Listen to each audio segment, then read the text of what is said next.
I stand strong in a Babylon. Donnez-lui un cadeau quand même. Ouais. Donne-lui en particulier. Bon, laisse-moi te donner un autre. Elle achète rien chez moi, vraiment. Non, mais parce que c'est vrai, en plus, ton son, il est loin, hein, parce que d'habitude, on fait toujours comme ça. C'est la première fois que je reviens ici. C'est loin. C'est loin. Ouais, alors. Qu'est-ce qu'elle me fait là? Albinos ou quoi, ta copine?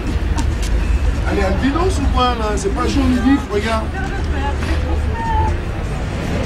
Tu sais, moi j'ai toujours su que les jolies femmes sont très emmerdantes, ça je le sais. Donc, à ton tour. Tu confirmes en plus? Oui. Tu sais que la verdure.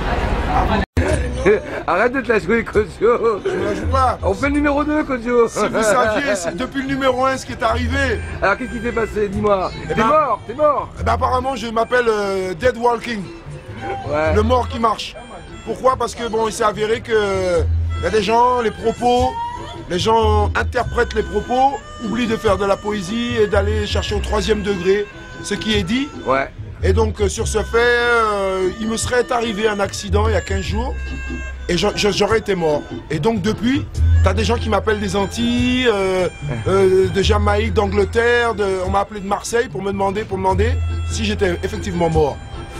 Et ils ont même téléphoné à la mère de mes enfants qui a eu une peur bleue, qui s'est empressée de m'appeler pour me demander qu'est-ce qui se passe. Donc franchement, je pense que cette première... T'as dit des choses qui dérangent, c'est sûr, mais... C'est peut-être la manière dont je les ai dit, parce que les gens concernés doivent commencer à s'inquiéter sur les faits et gestes. Non mais tu l'as dit comme tu le pensais, Kojo, c'est le plus important. Comme beaucoup de gens le pensent. On va pas... Si c'était que moi qui le pensais. Ouais, on va pas être hypocrite quand même. Ouais, non, il est temps qu'on lève la chape de plomb. Et comme je l'ai dit, même si je n'aimais pas certaines personnes, j'ai une grande reconnaissance. J'ai une grande reconnaissance pour M. Jacques Chirac qui a reconnu l'esclavage comme crime contre l'humanité.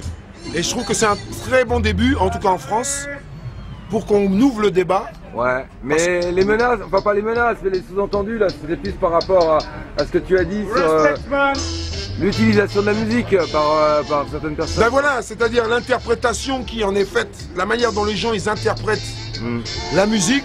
Pour nous, par exemple, quand vous allez en Jamaïque, les musiciens, ce sont des gens inspirés, des gens qui vont au conservatoire. Il y a des gens qui sont vraiment des talentueux de la musique.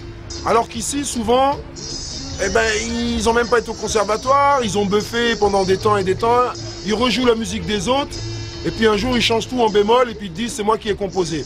C'est trop facile. Hein? Quand moi je vais en Jamaïque, j'ai affaire à pas des dieux de la musique, mais des gens qui sont... Moi qui connais la musique... Des puristes, on va dire, des puristes. Voilà, moi qui ai pratiqué la musique, qui jouait de la contrebasse, qui ai joué de la basse, qui est ingénieur du son, qui a participé à l'essor du reggae en France. J'aimerais rappeler quand même au journal Nati Dread, parce que c'est eux qui font partie de les polémiques. Ouais. Parce que pour eux, je suis une personne non grata. Il fut une époque où ils disaient que j'étais un fanatique. D'accord. Mais qui se permettent de vivre sur le dos de Sizzla. Qu'est-ce qui se passe avec ce journal là? Eh bien avec ce journal, ils se permettent de recueillir des propos en Jamaïque, faire passer la Jamaïque pour des voyous, alors qu'en Jamaïque, il n'y a personne de plus généreux qu'en Jamaïque. D'ailleurs, tous les Français qui ont été en Jamaïque, ils sont tous revenus et ils sont tous devenus riches. Moi y compris. Ouais. Bon, même riche en esprit ou riche en monnaie, chacun choisit. J'ai choisi l'esprit, d'autres ont choisi l'argent. À chacun son truc. Ouais. Ceci étant, je n'aime pas quand les gens reviennent en France et se mettent à parler mal de la Jamaïque. Ils font passer la Jamaïque comme un pays de gangsters. Il y a plus de gangsters en France qu'il y en a en Jamaïque. Si vous lisez les faits divers, il y a plus de faits divers ici, vu que le pays est beaucoup plus grand qu'en Jamaïque. Donc les gens ont stigmatisé.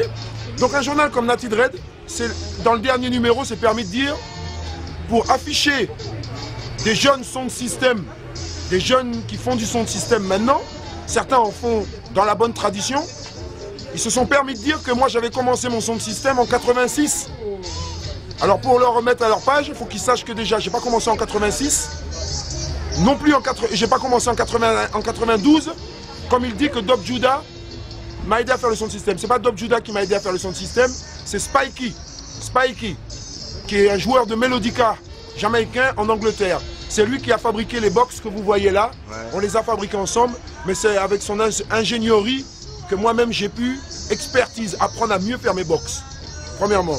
Bon alors ça c'est une mise au point que tu voulais faire. Et j'ai commencé le son de système dans les années 83. Je récupérais des meubles de télévision et des armoires et je faisais le son de système là-dedans jusqu'à on jouait dans une salle que Princesse Erika avait rue de Charonne. À l'époque, elle aidait beaucoup la communauté reggae et elle mettait une salle à notre disposition et moi je venais faire des sons de système là-bas dans les années 83, 84, etc. Donc à un moment donné, on aimerait savoir pourquoi les gens, ils ont mis mon nom dans le Natty Dread mais ils n'ont pas mis ma photo. Par contre, je reconnais Bernard Loupias qui lui a fait un excellent sujet sur un nouvel observateur de l'époque en 92 et lui il a mis la photo de tout le monde.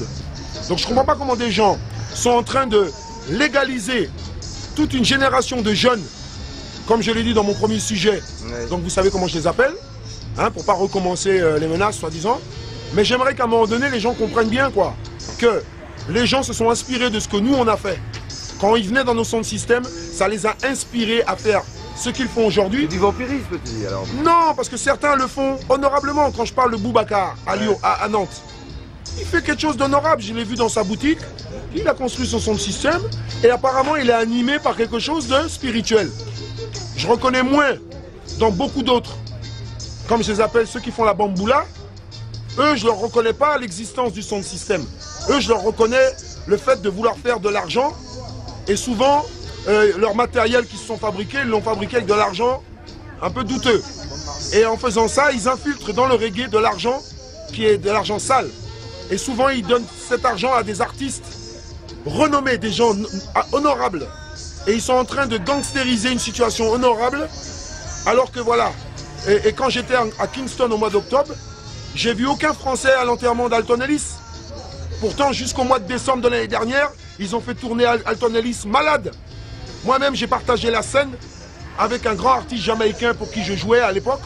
On a partagé la scène ensemble et Alton Ellis est monté sur scène et on pouvait sentir qu'il était malade. Les gars ont continué à le faire jouer, maintenant il est décédé. Quand je suis arrivé à Kingston à l'enterrement, il n'y avait aucun Français là-bas. Je me suis senti gêné. Je me suis senti très gêné. Parce que les Français font beaucoup d'argent avec le reggae, mais il n'y a même pas une statue de Bob Marley ici. Ouais. Tout le monde sait de quoi je parle. Tout le monde aime Bob Marley. Il nous a libérés dans les années 75, quand tout le monde était dans des mauvaises vibrations. Il a permis à tout le monde de s'émanciper. Je comprends mal comment les mêmes qui se sont émancipés dans les années 75, ce sont eux qui font chier les jeunes aujourd'hui pour un peu de ganja. Hein? Donc il serait peut-être temps de mettre la chose à place. Voilà. Bon. Là déjà, tu as voulu faire une mise au point. C'était la mise au point pour première mise au point. Tous les négriers de la presse francophone qui ne veulent pas reconnaître qu'il y a un mouvement Rasta en France qui est là depuis les années 78-79. Il a pris sa forme. Mais avant ça, il y avait des frères comme Papa Dja qui sont au Bénin aujourd'hui, qui eux ont fait même qu'ils ont amené Bob Marley. C'est-à-dire que si on voyait Bob Marley à l'époque, on pouvait le croiser, lui serrer la main, c'était grâce à ses frères qui avaient ces activités. Je ne comprends pas comment aujourd'hui on ignore ces gens. On les rend inexistants. Mais qu'on me montre des jeunes qu'on ne sait pas d'où ils sortent depuis les années 90, comme si que le reggae est né en France en 90. Non, non, non, faut pas nous faire ça. Il y a beaucoup de gens qui sont morts. Il y a des gars, on les a battus dans les bois, ils en sont morts. Il y a une jeune fille ici dans le 11e, pour ceux qui connaissent l'histoire. Le jour où Peter Tosh s'est fait arrêter rue de la Roquette, la fille qui était là-bas, elle s'est suicidée, elle est morte. Celui qui connaît son nom n'a qu'à écrire sur internet le nom de cette fille. Voilà, vous tous qui êtes des rastas là. Il faut véhiculer la mémoire des gens. Quand j'écoute Bob Marley, c'est du blues. On ne finira jamais de traduire ce que Bob Marley dit, parce que c'est de la nourriture spirituelle. Alors que les Angela, Besta Culotte et compagnie, ils me fatiguent. Je préfère écouter Daddy Yod chez les Français et Gainsbourg. Gainsbourg, il a chanté l'hymne national français, que je considère être un appel au meurtre. Il l'a chanté en reggae, et pour moi, voilà ce qui est l'exemple d'un rasta français. Gainsbourg. Il n'a pas de locks, mais il a su il a su s'engager, il s'est engagé.